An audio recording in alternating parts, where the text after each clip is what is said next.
Hello there. Let's practice constructing a binary search tree from scratch.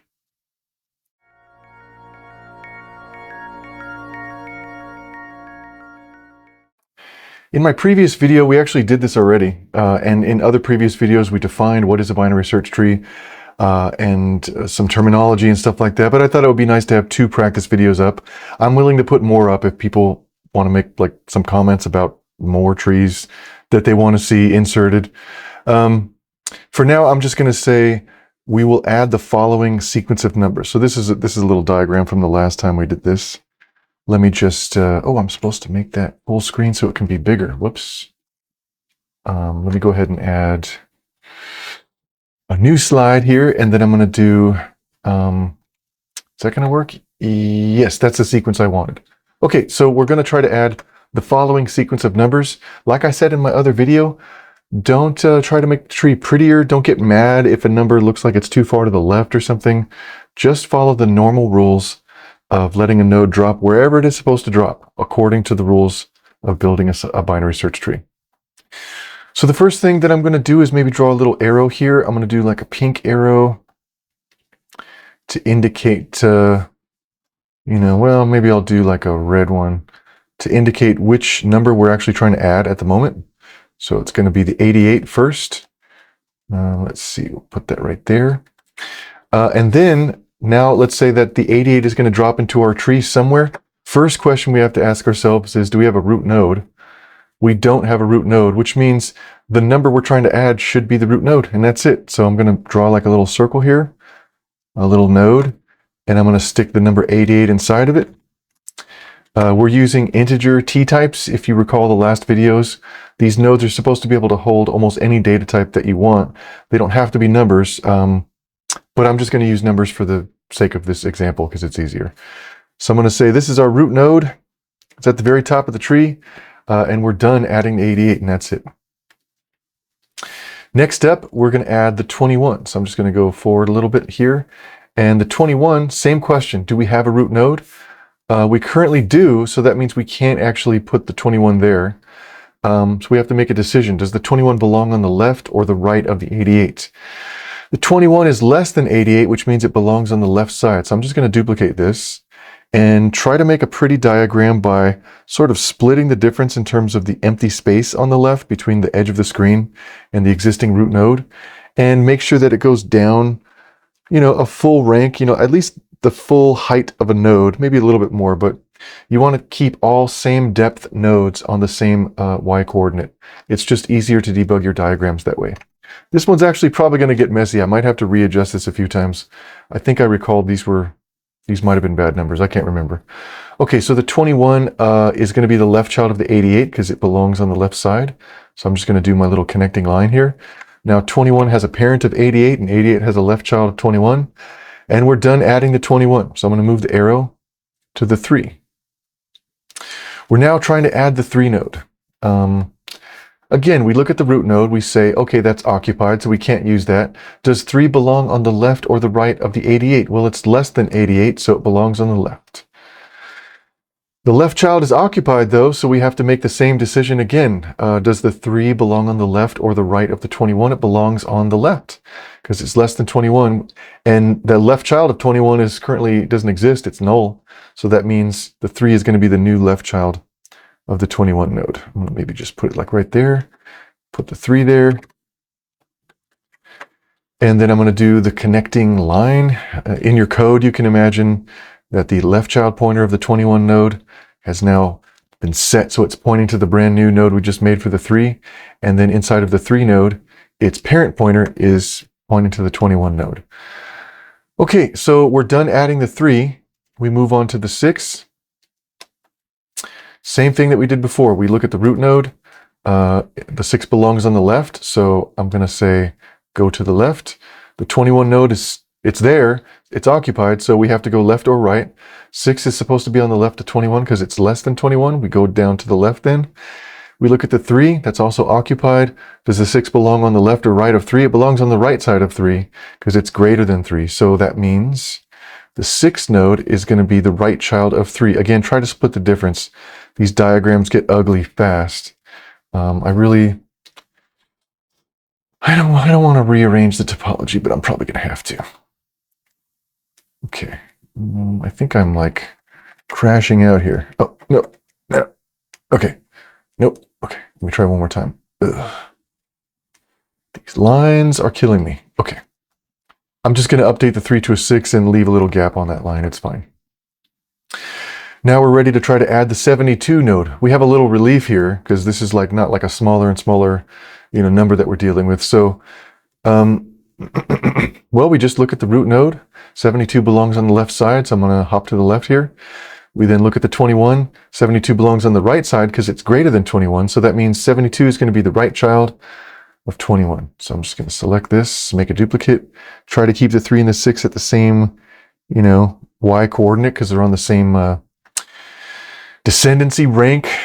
They're at the same, generation, whatever you want to call it. So I'm going to put the 72 on the right side, and then I'm going to do our connecting line indicating that both nodes now have pointers that refer to each other. Okay, we're done adding the 72. I'm going to move this to the right a little bit. And then, oops, get rid of that little dot. Now we're ready to add the 34. So the 34, we look at the 88 node occupied. We go left. We look at the 21 node. 34 belongs on the right side of 21. So then we look at the 72. 34 belongs on the left side of 72. So that means 34 is going to be the left child of 72. So I'm going to select one of these nodes and duplicate it and say that we have a left child of 72 now, and it's going to be the 34 node. Do my pointer connection real fast. Then we're ready to move on. Oh man, I haven't been duplicating the pages. Okay, so I guess that's just for me. We'll move on to adding the 11 node. So we add the 11 node by looking at the root node first. 11 belongs on the left side. We then look at the 21. 11 belongs on the left of 21. Go to the left here. We look at the 3. 11 belongs on the right of the 3. We go to the right. 11 belongs on the right of the 6 node. This is definitely a gross graph at this point. So I'm going to duplicate this node here and try to split the difference between the 6 and the 21 in terms of like the free space. So I'm just going to drag this down a little bit there and say that 11 goes as the new right child of the 6 node. So then just do that. This is a gross diagram. I might want to redraw this later. Now we're ready to try to add the 1 node. So the 1, again, we look at the root node of the tree and it's occupied. So we can't put it there. We go to the left. We go to the left again. And the 1 belongs on the left of the 3 node. So we have a little bit more room there. So that's good. I'm going to copy this node and make it the new left child of the 3. I'm going to say that our 1 is right there. And then I'm going to do the connecting line. Okay. All right. We're done adding the 1. Now I'm going to add the 90 node. Oh, this is going to be nice and easy because the 90 definitely belongs on the right side of the 80 node. Whoops. What happened? Okay. Sorry for making that noise. I'm going to duplicate this node here and make it the right child of the 88 node. So let's see, keep it kind of even there. So we're going to put 90 right there. And then I'm going to do a connecting line in blue. Now we're done adding the 90. So then we're going to add the 65. 65 belongs on the left of the 88 node. So we're kind of in left territory now. It's kind of sucky again. Bounce down to the left. 66 belongs on the right side of the 21 node. So we look at the 72. It belongs on the left of the 72. We go there. It belongs on the right of the 34. So we go right here as the new right child. The diagram kind of sucks at this point. It's a little cramped, but I'm going to try my best to split the difference between the 34 and the 32 visually to make a nice, easy to debug graph. So maybe like somewhere around there. Put 66. Then I'm going to do my connecting line. So the 66 is now the right child of 34. Okay, next number that we're going to add is my computer's crashing. Hello? What happened? There we go. Okay.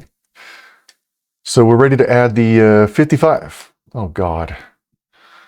Okay, let me see what's going to happen here. This is awful. I usually say you have to space these out enough so that none of these overlap, but they're about to overlap. Okay. We'll go to the left because 55 is less than 88. Go to the right because 55 is greater than 21. Go to the left because it's less than 72. Go to the right because it's greater than 34. Then go to the left again because it's less than 66. I hate this. I hate this. Okay. I'm going to split the difference between 34 and 66 just to try to make it easier to debug. This is I'm almost stretched to my mental limit right now. So I'm going to make the left child pointer here, and the new node we just added was 55. Whoops. Yeah, 55. Okay. My God. Let me just duplicate this one more time and get rid of those pink arrows. Let's add the 17 next. 17 right here. So once again, we look at the root node. It's occupied. Go to the left because it's less than. We look at the 21. We go left because it's less than 21.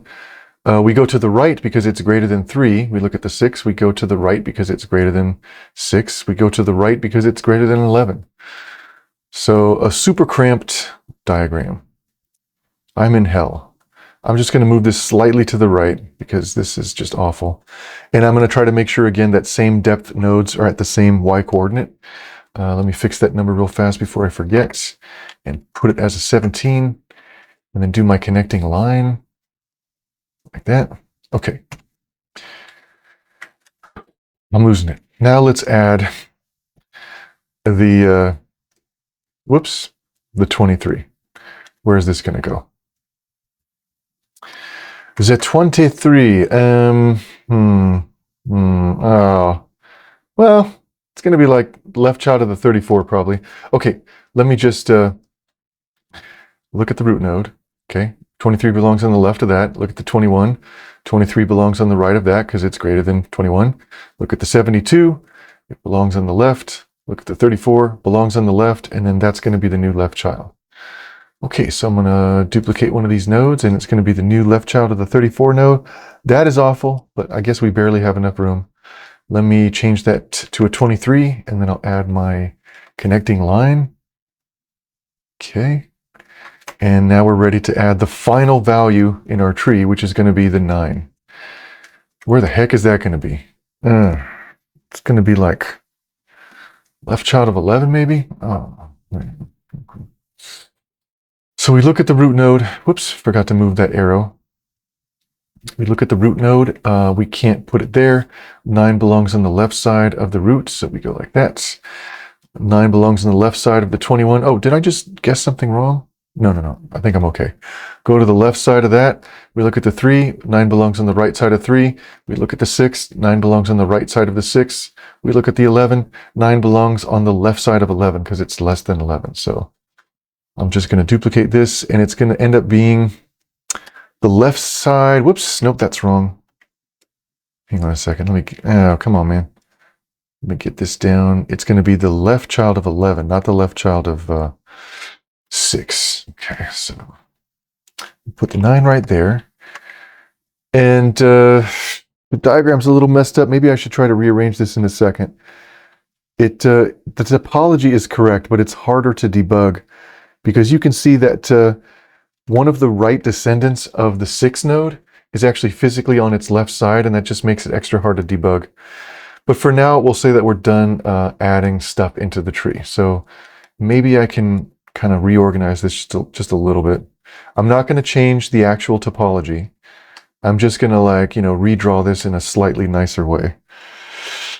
So I can probably take this whole subtree and move it over to the left a little bit to make it a little cleaner, which will give me some room to move this subtree a little bit over to the right. Am I still wearing my microphone? Yeah. And then it's a little bit cleaner. Then I just have to redraw this line. Oops.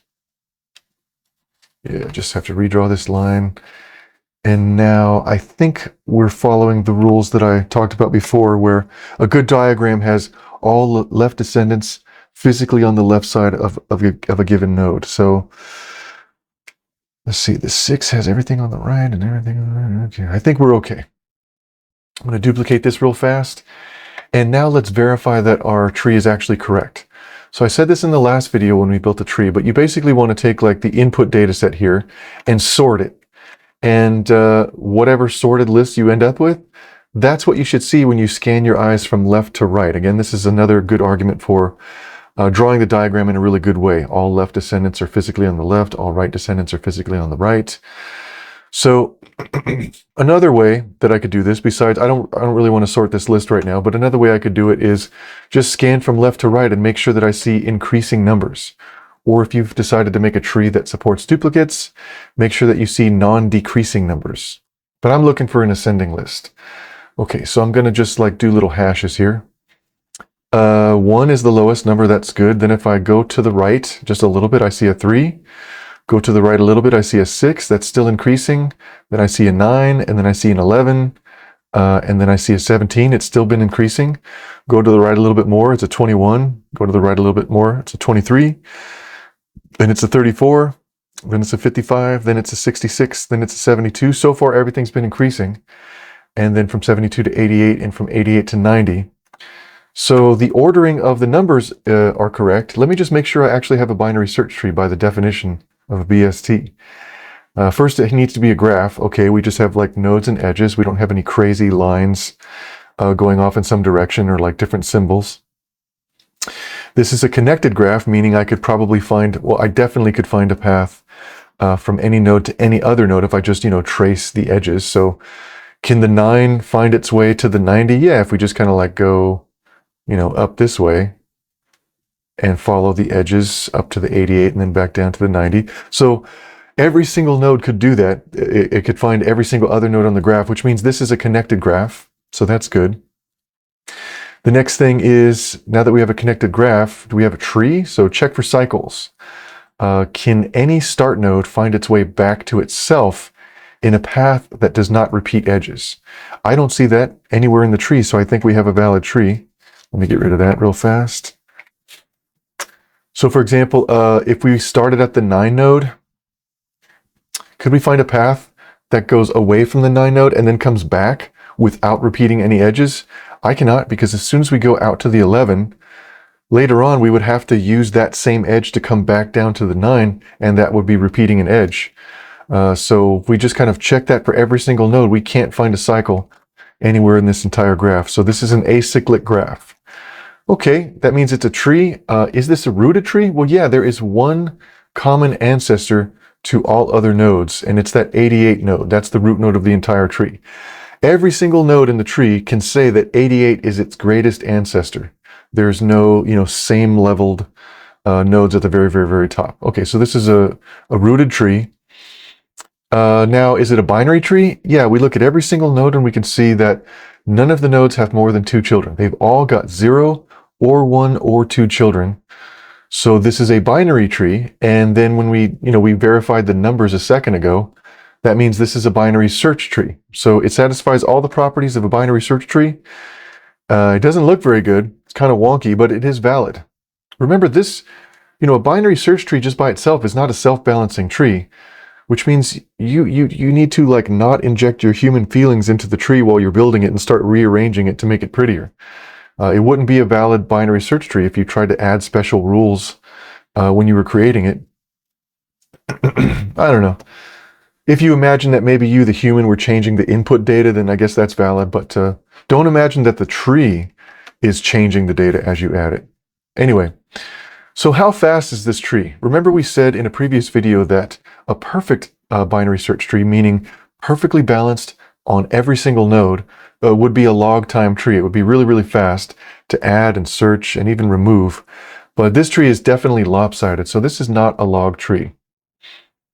The time complexity of a binary search tree actually is not really log, because the tree could just grow in any direction. So in the worst case scenario, if you add the worst possible data, you'd end up with a linear time tree.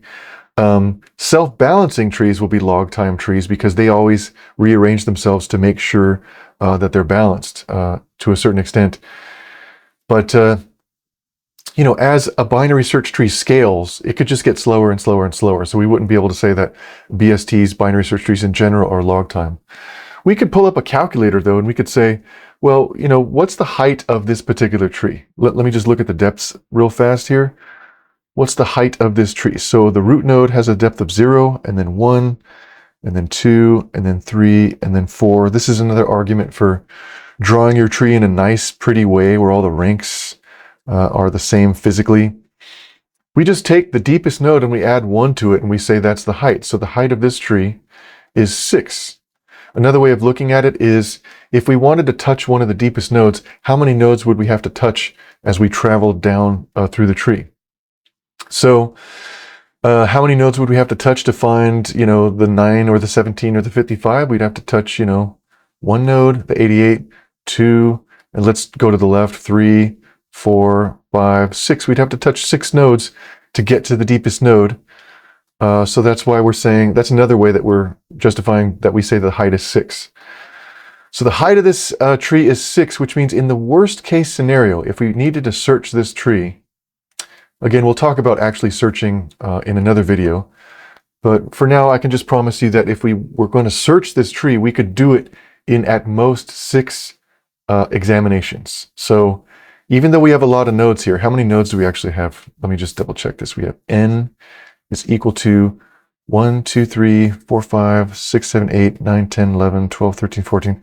We have 14 nodes, but at most we'd have to examine 6 nodes because this is a binary search tree. So it's a lot faster than scanning the whole tree in linear time, but it could be a lot faster if the tree was better balanced. That's a topic for another day. So for example, if we wanted to search for the number 55, let's say, we were just going to search for 55, you know, we'd look at the 88. Basically, searching is pretty much the same as adding a node. You just kind of go find where the node would belong, and then if it's there, then you found it. And if not, then it's not in there. 55 belongs on the left of 88, belongs on the right of 21, it belongs on the left of 72, belongs on the right of 34, belongs on the left of 66, and there we found it. Notice how we only did 1, 2, 3, 4, 5, 6 examinations. So I'm going to talk about big O and time complexities in another video, but long story short, the time complexity of this particular tree, or actually any binary search tree, is always going to be O of H, no matter how bad or good the tree is, if it's imbalanced or perfectly balanced. O of H. So in the worst case scenario, since H is 6, we're going to have to touch H or 6 nodes to search or add something or whatever. If the tree was perfect, it would look more like log time. Let's pull up that calculator real fast. Where the heck is my calculator? I think I got sidetracked. So if I pull up a calculator here and I typed in log base 2, it's base 2 because we only allow 2 children per node at most. Log base 2 of the number of nodes in the tree, so log base 2 of 14, if we get the answer to that, it says 3.8, which means the calculator is telling us that in a log time tree, we should not have to examine more than 4 nodes in order to search the tree or add a brand new node. But this is not a log tree because it is totally, it's not totally imbalanced. It's kind of wonky. It's not perfect. So it's telling us in a perfect tree, we'd have to touch 4 nodes only, but we clearly know we might have to touch 6 nodes in the worst case. So that I'm just trying to bring to your attention that the more imbalanced the tree is, the further its performance drifts away from log time, which is a great argument for self-balancing trees eventually. I think this is pretty much everything I wanted to talk about today. I'm going to take a break and eat some cookies and stuff. But in a future video, we're going to talk about inserting. No, we already just did that literally right now. We're going to talk about searching through the tree. We're going to talk about removing nodes from the tree. We're going to talk about linear trees. We're going to talk about all the time complexities. And then eventually we'll move on to self-balancing trees. So I hope you had fun watching this video. I hope you learned a little bit of stuff.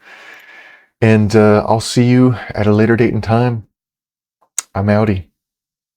Patouty.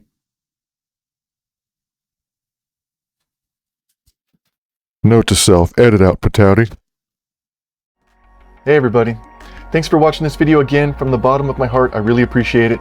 I do hope you did learn something and have some fun. If you could do me a small little favor, could you please subscribe and follow this channel or these videos or whatever it is you do on the current social media website that you're looking at right now. It would really mean the world to me, and it'll help make more videos and grow this community. So we'll be able to do more videos, longer videos, better videos, or just I'll be able to keep making videos in general. So please do me a kindness and subscribe. You know, sometimes I'm sleeping in the middle of the night and I just wake up because I know somebody subscribed or followed. It just wakes me up and I get filled with joy. That's exactly what happens every single time. So you could do it as a nice favor to me, or you could troll me if you want to just wake me up in the middle of the night. Just subscribe and then I'll just wake up. I promise that's what will happen. Also, if you look at the middle of the screen right now, you should see a QR code which you can scan in order to go to the website, which I think is also named somewhere at the bottom of this video. And it'll take you to my main website where you can just kind of like see all the videos I published and the services and tutorials and things that I offer and all that good stuff. And if you have a suggestion for clarifications or errata or just future videos that you want to see, please leave a comment. Or if you just want to say, hey, what's up? What's going on? You know, just send me a comment. Whatever. I also wake up for those in the middle of the night. I wake up in a cold sweat and I'm like, it would really mean the world to me. I would really appreciate it. So again, thank you so much for watching this video, and enjoy the cool music as I fade into the darkness which is coming for us all.